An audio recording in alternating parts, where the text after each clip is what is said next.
अंजलि अपने दादाजी के पुराने घर की सफाई कर रही थी। वह अटारी पर पहुंची, जहां चीजें सालों से जमी हुई थीं।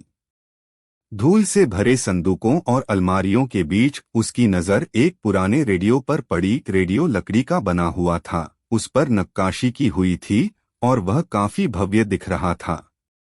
अंजलि को बचपन से ही कहानियां सुनने का शौक था। उसने सोचा कि शायद इस रेडियो पर वह कोई पुरानी कहानी सुन सके। उसने रेडियो को उठाया और अपने कमरे में ले गई।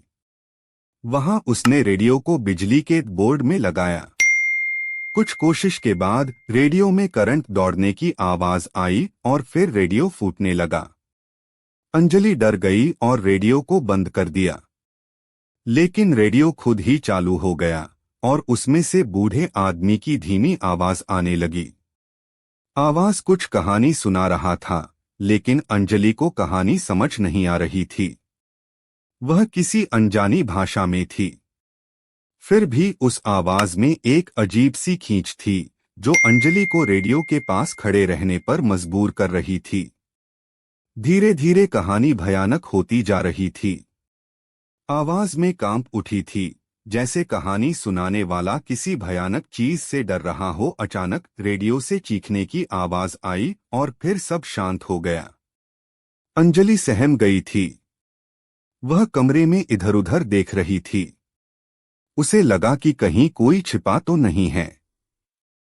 तभी रेडियो फिर से चालू हो गया और वही बूढ़े आदमी की आवाज आने लगी। इस बार आवाज अंजलि को सीधे संबोधित कर रहा था। वह कह रहा था, मैंने जो कहानी सुनाई वह सच है। मैं फंस गया हूं। मुझे यहां से निकालो। अंजलि को यकीन नहीं हो रहा था कि वह क्या सुन रही है। वह डरी हुई थी, लेकिन साथ ही उसे उस आदमी पर तरस भी आ रहा था। तभी बिजली चली गई और पूरा कमरा अंधेरे में डूब गया।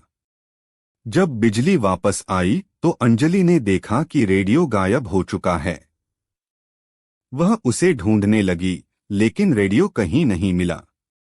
अंजलि को नहीं पता था कि वह सपना देख रही थी या फिर वाकई कोई रेडियो था। इस घटना के बाद अंजलि कभी भी उस अटारी पर वापस नहीं गई।